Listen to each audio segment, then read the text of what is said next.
Very good morning students. आज हम last chapter finish करने जा रहे हैं। ये हमारा लास्ट चैप्टर है सिलेबस का, क्लास 11 का इक्विलिब्रियम। और आज देखते हैं इस इक्विलिब्रियम चैप्टर में क्या क्या हमारा है। फर्स्ट ऑफ ऑल सबसे पहले मैं आपको देती हूँ इक्विलिब्रियम का आइडिया। ठीक है, इक्विलिब्रियम मीन्स इक्वल शब्द से बना है। इक्वल मीन्स जब दो चीजें होती हैं और दोनों इक्वल बराबर मात्रा में होती हैं, that is known as equilibrium की कंडीशन वो कहलाती है। ठीक है, जैसे कि कोई एग्जांपल मैं लेती हूँ आपसे। सपोज करो H2 ने Cl2 के साथ रिएक्शन करना शुरू किया और क्या होगा HCl। ठीक है, these are reactants and these are products। ठीक है, ये प्रोडक्ट हो गया। तो यहाँ पे धीरे धीरे रिएक्टेंट की कंसंट्रेशन कम होती चली जाएगी और प्रोडक्ट की कंसंट्रेशन बढ़ती चली जाएगी। एक पॉइंट ऐसा आएगा जब रिएक्टेंट की कंसंट्रेशन घट रही है, प्रोडक्ट की कंसंट्रेशन बढ़ रही है, तो ये दोनों इक्वल उसमें पैरेलल चलेंगे। ठीक है, अब ये वाली जो कंडीशन है that is known as equilibrium, कि जब ऐसी कंडीशन जहाँ इक्विलिब्रियम यानी कि जहाँ हाइड्रोजन और मींस रिएक्टेंट की कंसंट्रेशन प्रोडक्ट की कंसंट्रेशन के जस्ट इक्वल हो गई है, ऐसी कंडीशन में कहलाएगी इक्विलिब्रियम। ठीक है, यानी कि जब रिएक्शन थोड़ा स्टार्ट होना शुरू होता है तो रिएक्टेंट्स ज्यादा मात्रा में होता है और प्रोडक्ट कम मात्रा में होता है, तब आपका कहीं ना कहीं एक इक्विलिब्रियम आने वाला होता है। और जब आपका रिएक्टेंट कम रह जाता है और प्रोडक्ट ज्यादा होने लगता है, इट मींस इक्विलिब्रियम आके जा चुका है। ठीक है, अब कुछ हम फिजिकल इक्विलिब्रियम की बात करते हैं। फिजिकल इक्विलिब्रियम यानी कि जहाँ पे सिर्फ फिजिकल स्टेट चेंज हो रही होगी, केमिकल रिएक्शन नहीं हो रही है। ठीक है, तो जैसे आपका सॉलिड और लिक्विड आपस में इक्विलिब्रियम में हो सकते हैं, इट मे बी, जैसे for example ice and water. Suppose करो आपने कभी देखा हो फ्रिज से जब हम ट्रे निकालते हैं तो उसमें वाटर और आइस दोनों चीज एग्जिस्ट करती है। इट मींस वहां पे आइस और वाटर दोनों है। आइस का फॉर्मूला भी H2O ही रहने वाला है, बट यहाँ पे आप सॉलिड लिख देंगे, यहाँ पे H2O ही रहने वाला है, लेकिन आप यहाँ पे क्या लिख देंगे, लिक्विड लिख देंगे। ठीक है, तो यानी कि यहाँ पे सॉलिड से लिक्विड में चेंज होगा ये। ठीक है, इसको बोलेंगे फ्यूजन, यानी कि rate of fusion should be equals to rate of freezing. ठीक है, यानी कि rate of fusion should be equals to rate of freezing. जिस अमाउंट से आइस मेल्ट हो रहा है उसी रेट से लिक्विड यानी कि liquid water will change into ice. जब वो दोनों प्रोसेस इक्वल चलेंगे, आपके rate of fusion should be equal to rate of freezing, then the process is in equilibrium. Next, water, liquid in gas. Liquid और gas का equilibrium हो सकता है just like water I have taken in liquid state and water I have taken in steam state, यानी कि gaseous state. देखिएगा, water जब liquid gas में चेंज होता है उसको बोलते हैं वेपोराइजेशन। ठीक है, और यहाँ पे जो वाटर वेपर में है वो किस में चेंज हो रहा है, लिक्विड में, इसको बोलते हैं कंडेंसेशन। यानी कि rate of vaporisation should be equal to rate of condensation. At that state the water in liquid and gaseous state they are in equilibrium. ठीक है, तो हम we will use this double headed arrow like this, it is a sign for equilibrium. ठीक है, this is a forward process and this is backward process, and for the equilibrium back forward process should be equals to rate of backward process. Next, we can take the example of solid and liquid. I have taken the solid iodine and gaseous iodine, that is known as sublimation. Solid से gas में convert होना, gas से solid में convert होने के बाद sublimation, यानी कि rate of this reaction should be equals to rate of this reaction.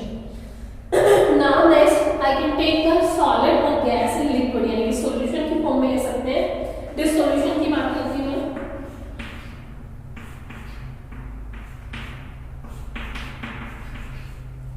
This solution में मैंने I have dissolved the sugar in water। ठीक है, यानी कि वाटर ऐसा सॉल्वेंट का काम कर रहा है, अपनी शुगर डिसॉल्व हो रही है। तो हमने शुगर को डिसॉल्व करते गए एक ऐसा पॉइंट आता है सैचुरेटेड पॉइंट, जब वो डिसॉल्व होना बंद हो जाती है।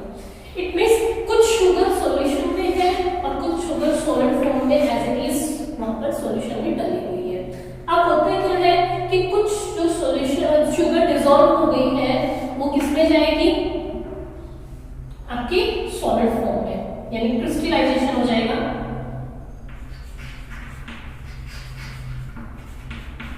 यानी कि जो शुगर पानी में डिसॉल्व थी वो किस में चेंज हो गई, सॉलिड फॉर्म में, और जो सॉलिड फॉर्म में थी वो किस में आ गई है, सॉल्यूशन फॉर्म में आ गई है। इसको क्या कहा जाता है, यानी कि यहाँ पे क्रिस्टलाइजेशन हुआ है या डिसोल्यूशन हुआ है, यानी कि यहाँ जो अनडिसॉल्व शुगर थी वो डिसॉल्व हो गई है, यहाँ जो डिसॉल्व शुगर थी वो अनडिसॉल्व हो गई है। यानी कि rate of crystallisation should be equal to rate of dissolution. इस आपका ये कहा जा सकता है डिसोल्यूशन के केस में। या फिर गैस डिसॉल्व हो सकती है सॉल्यूशन में, जैसे आप की बात करें अगर कोल्ड ड्रिंक्स की, तो कोल्ड ड्रिंक्स में CO2 डिसॉल्व किया जाता है बहुत ज्यादा मात्रा में, तो कुछ CO2 डिसॉल्व होती है, जैसे आपने सपोज ये बोतल लिया, ठीक है, तो उसमें यहाँ तक आपका सॉल्वेंट यानी कि जो सॉफ्ट ड्रिंक है वो यहाँ तक डली हुई है, उसके बाद यहाँ पे ये वाला स्पेस गैस है, ठीक है, कौन सी गैस, CO2 गैस होती है, तो यहाँ से कुछ गैस इसके अंदर जाएगी और यहाँ जो गैस डिसॉल्व थी कुछ यहाँ चली जाएगी, ठीक है, यानी कि ये वाली यहाँ गई, ये यहाँ गई, यानी कि जो कुछ गैस जो CO2 गैस की फॉर्म में थी यहाँ पर और कुछ CO2 जो सॉल्यूशन की फॉर्म में थी यहाँ पर, तो जितनी गैस यहाँ थी गैसियस फॉर्म में वो किस में चली गई, सॉल्यूशन में, और जो सॉल्यूशन वाली थी वो किस में चली गई, गैसियस स्टेट में। This is the equilibrium condition. यानी कि ऐसा नहीं है कि वो यहीं रहती है ये वाली यहीं रहेगी, नहीं, वो इंटरचेंज होती रहती है, कुछ भी जितना पोर्शन यहाँ से यहाँ गया उतना पोर्शन यहाँ से यहाँ आ जाएगा।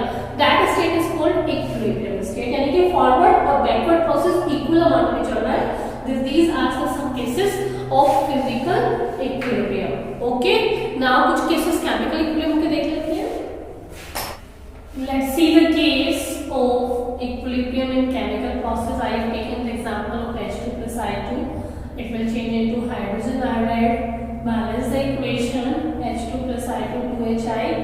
It is in gaseous state. It is also in gaseous state, and the product form is also in gaseous state. Suppose I have taken concentration. I have taken here and time. I have taken here कि hydrogen और argan की जो concentration है पहले ज्यादा थी और HI की कंसंट्रेशन कम थी। जैसे जैसे टाइम बीतता चला गया रिएक्शन होती चली गई, एक पॉइंट आया जब ये दोनों इक्विलिब्रियम में आ गए। देखिएगा अगर मैं यहां से लेती हूँ ये बढ़ रहा है, इसका मतलब ये किसका ग्राफ है, HI का, ठीक है, पहले वो नहीं था फिर बढ़ता गया बढ़ता गया बढ़ता गया, ठीक है, और ये वाला जो ग्राफ है वो किसका है,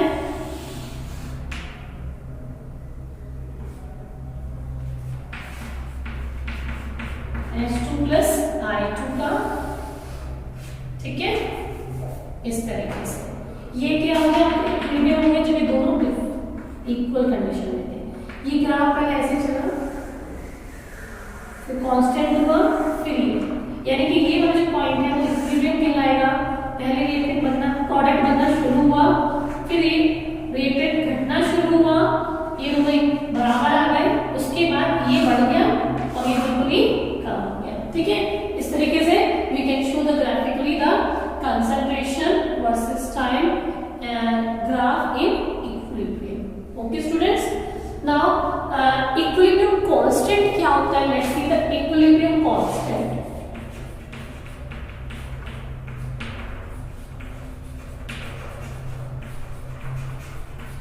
अगर मैं इसी उसके लिए देखते हैं तो इक्विलिब्रियम कांस्टेंट इसके लिए निकालते हैं, तो सपोज आई हाइपोथेटिकल रिएक्शन लेते हैं, ए ने बी के साथ रिएक्शन किया, क्या बना, सी बना और B, means these are reactant and these are product. फिर हम उसको इक्वेशन को बैलेंस करते हैं, सपोज इसके ए के ए मॉलिक्यूल्स बी के बी मॉलिक्यूल्स ने रिएक्शन किया, सी के सी मॉलिक्यूल्स बने और डी के डी मॉलिक्यूल्स बने, लाइक दिस, ठीक है।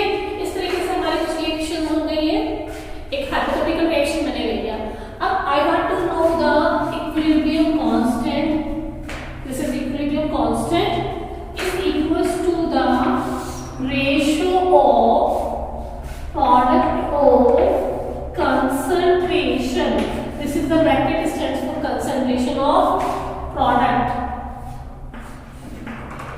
ठीक है, and coefficient raise to their power to the product of concentrations of reactants and their coefficient raised to their power like this.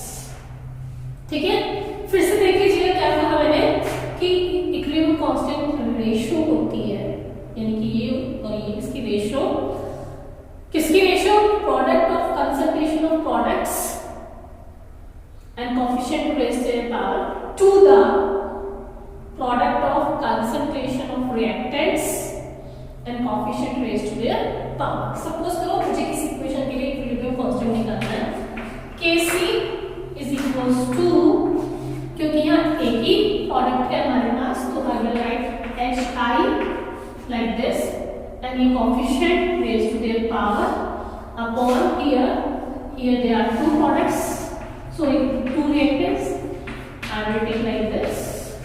ठीक है, it is 1, no match, one लिखने की need नहीं है, तो दिस इज द Kc, यानी कि equilibrium constant in the terms of concentration.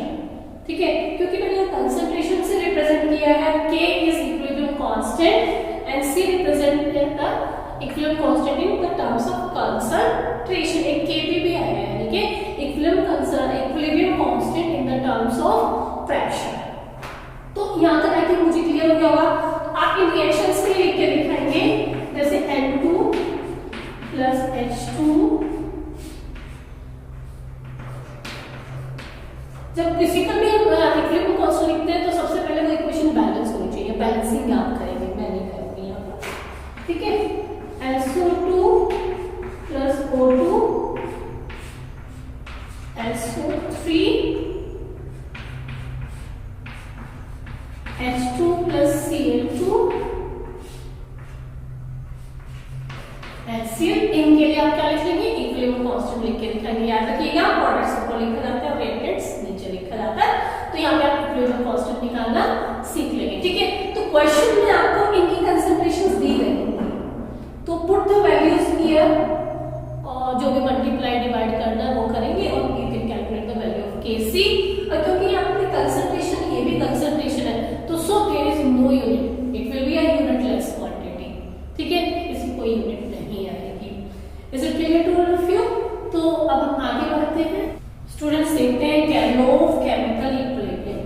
अभी जो मैंने आपको सिखाया था बेटा कि A के A मॉलिक्यूल्स ने B के B मॉलिक्यूल्स के साथ रिएक्शन किया और वो इक्विलिब्रियम में थे, उन्होंने C के C मॉलिक्यूल्स बनाए और D के D मॉलिक्यूल्स बनाए। ठीक है, तो ये जो हमारा रेशियो निकल के आया था ना, Kc is equals to C की पावर C, D की पावर D, और यहाँ पर A की पावर A और B की पावर B। ये हमारा क्या है?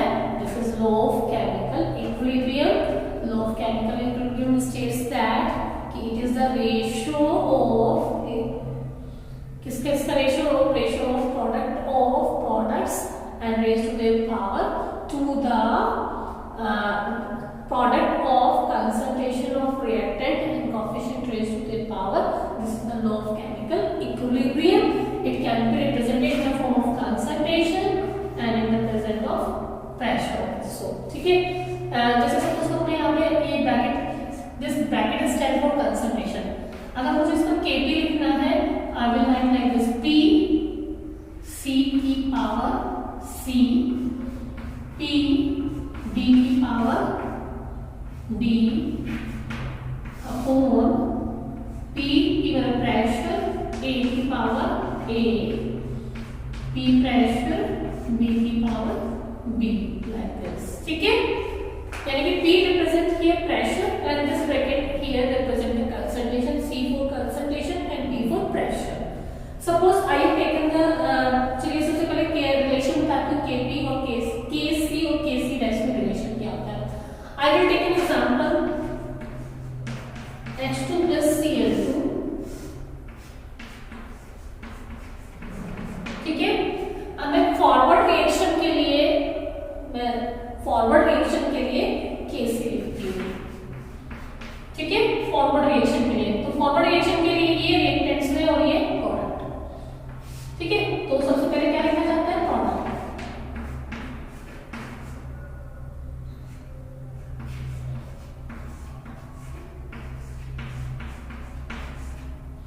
अब मैं बैकवर्ड रिएक्शन लेती हूँ Kc dash, this dash represent for the backward reaction.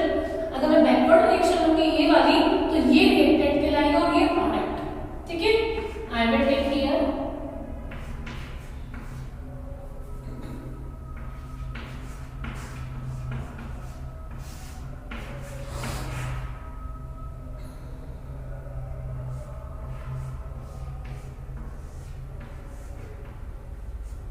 ठीक है, फॉर ये this is forward reaction, forward reaction में ये रिएक्टेंट ये product, this is backward reaction, ये तो ये रिएक्टेंट और ये प्रोडक्ट। ठीक है, तो मैंने इसको यहाँ रिएक्टेंट लिया है, इसको प्रोडक्ट लिया है बैकवर्ड रिएक्शन में। अब आप क्या देख रहे हैं कि जो फॉरवर्ड रिएक्शन के लिए हमने Kc लिखा है वो जस्ट ऑपोजिट आया है बैकवर्ड रिएक्शन के लिए।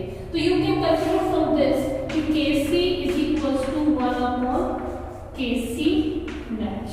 We can write like this. ठीक है, कि इसका क्या होता है, रेसिप्रोकल होता है। तो what is the relation between Kc और Kc डैश, यानी कि equilibrium constant for forward reaction and equilibrium constant for backward reaction. कि जो फॉरवर्ड रिएक्शन में इक्विलिब्रियम कांस्टेंट होता है वो बैकवर्ड की रेसिप्रोकल होता है। And it has been proved from here. Now homogeneous and heterogeneous equilibrium क्या होता है? होमोजेनियस इक्विलिब्रियम देखिएगा,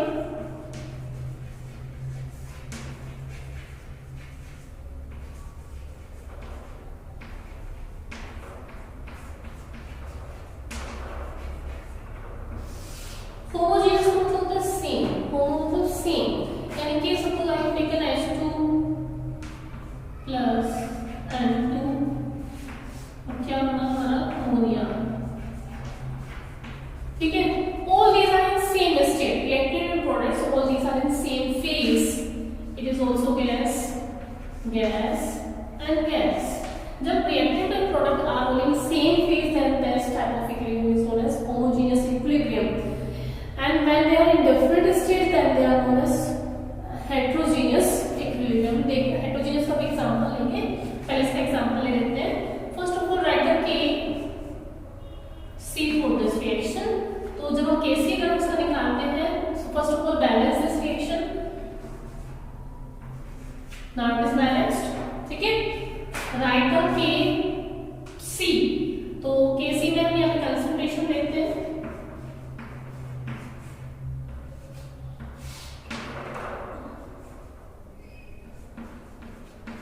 H2 की पावर 3 और ये हो गया आपका N2 लाइक दिस। अब मैं आपको केस P निकालना सिखाती हूँ। Kp और Kc में भी रिलेशन साथ साथ देख लीजिएगा यहीं से। I want to write Kp for this reaction, तो अगर इसको मैं P यहाँ पे C ये ब्रैकेट स्टाइल क्या करता है, कंसंट्रेशन। अब इसको क्या लिखूंगी, P NH3 की पावर 2 अपॉन P H2 की पावर 3 और P N2 लाइक दिस। इस तरीके से this is Kp and this is Kc and we want to know the relation between Kp and Kc में रिलेशन मुझे पता करना है इस इक्वेशन के लिए। वो हर इक्वेशन के लिए अलग आ सकता है, लेकिन एक जनरल तरीका मैं आपको बता रही हूँ कि निकालते कैसे हैं। ठीक है, as you also know that कि Pv इक्वल्स टू क्या होता है, Nr T। ठीक है, यहाँ से P इधर ही रख लीजिए, this will be NVRT। Moles of the volume क्या होता है, कंसंट्रेशन, यानी कि P इज इक्वल्स टू क्या होगा, CRT। C मतलब ब्रैकेट, ये जो ब्रैकेट है ना कंसंट्रेशन डिनोट कर रहा है, तो ये आपका CRT, P is equals to CRT, यानी प्रेशर की जगह हम क्या पुट कर सकते हैं, CRT। यानी कि take here Kp is equals to C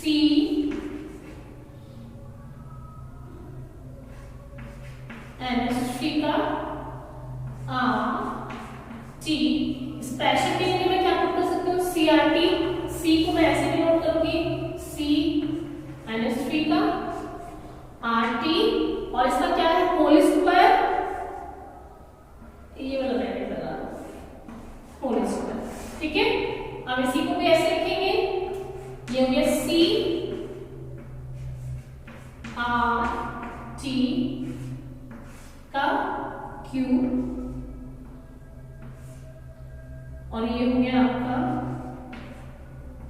N2 की कंसंट्रेशन RT। ठीक है, अब यहां से RT का थ्राइस ये है और RT यानी कि RT की पावर 4 हो गई नीचे, तो अब मैं इसको क्या लिख लेती हूँ NH3 का स्क्वायर एंड RT का स्क्वायर। ठीक है, दोनों को अलग अलग लिख लिया मैंने। यहाँ पे भी वैसे ही करूंगी मैं। ये हो गया आपका H2 का Q और एक RT का Q और एक RT है। ठीक है, एक साथ लिख दूंगी मैं RT को और ये हो गया आपका RT की पावर 4। इसको ऊपर ले जाएंगे तो इट विल बी माइनस। ठीक है, तो चलिए ऊपर जाएगा तो it will B NH3 square upon H2 का Q N2 and it will be 4 minus 2, it will be RT की पावर कितना आ गई आपकी -2। This is the relation between, ये आपका Kp चल रहा था यहाँ से। ठीक है, तो Kp हमारा क्या निकल के आता है, Kp निकल के आया है आपका NH3 की पावर 2 अपॉन H2 की पावर 3 और ये आपका N2। ठीक है, और ये आया आपका RT की पावर -2। ये कितनी टर्म क्या हो गई देखिएगा, ये इसके इक्वल आई है, नहीं दोनों इक्वल है ना, और इसको हमने क्या लिखा Kc, तो पुट इसकी जगह हम क्या कर सकते हैं Kc, यानी कि Kp is equals to Kc into RT की पावर -2। तो this is the relation between Kp and Kc। For this reaction ऐसे हम किसी भी रिएक्शन का निकाल सकते हैं Kp से Kc। तो मैं आपको सिखा रही थी होमोजेनियस इक्विलिब्रियम क्या होता है, कि जब ये आपके सारे जो रिएक्टेंट और प्रोडक्ट्स होते हैं इक्विलिब्रियम में वो सेम फेज में होते हैं, then it is said to be homogeneous equilibrium. And if they are in different phase then it is heterogeneous equilibrium. Let's see the case of heterogeneous equilibrium. Let's see the case of heterogeneous equilibrium, and you can see here these are some examples of heterogeneous equilibrium in which we have mentioned more than one state here. That is, suppose I have taken the calcium hydroxide, that is S is solid. I have dissolved it in aqueous solution, इसको dissolve किया मैंने, and this will be AQ, यानी कि ये Ca2 positive ions changing in aqueous solution and twice of OH negative ion in aqueous solution। यहाँ पे ध्यान रखने वाली बेटा it is very important task कि जब हम यहाँ पर Kc या Kp लिखते हैं तो we will consider only 2 states, यानी कि we will take the consideration of gaseous and aqueous solution. We doesn't have any need of solid and liquid. Solid liquid से हमें कोई लेना देना नहीं रहेगा। We will only consider the gaseous state and aqueous state during writing the Kp or Kc। Is it clear? Like this। देख लीजिएगा यहाँ पर एक बार, मुझे इसका Kc लिखना है। अगर मैं इसका Kc नॉर्मल तरीके से लिखती तो इन दोनों की प्रोडक्ट अपॉन इस ये आ जाता, बट एक्चुअली क्योंकि ये सॉलिड स्टेट में है तो we will not consider this. हम इसे कंसीडर ही नहीं करेंगे, हम सिर्फ इन्हें कंसीडर करेंगे। तो इट मींस इसका जो इक्विलिब्रियम कांस्टेंट हो गया आपका वो Ca2 पॉजिटिव और ये हो गया आपका OH नेगेटिव और इसका क्या हो गया स्क्वायर। ये इसके लिए Kc आ गया निकल के। जैसे इसका Kc मैं आपको लिख के दिखाती हूँ, क्योंकि ये सॉलिड है इसको भी हम नहीं लेंगे, ये भी सॉलिड है इसको नहीं लेंगे, तो Kc इज इक्वल टू क्या आ गया आपका CO2 की concentration only just like this. Clear है ना बात? जैसे मैं इसका लिख के दिखाती हूँ, it is solid gas gas. ठीक है, गैस को हम कंसीडर करेंगे, ठीक है, वो भी गैसेस को भी कंसीडर करेंगे, बट ये सॉलिड्स को कंसीडर नहीं करेंगे। तो Kc is equals to this upon this, यानी कि कंसंट्रेशन ऑफ NiCO4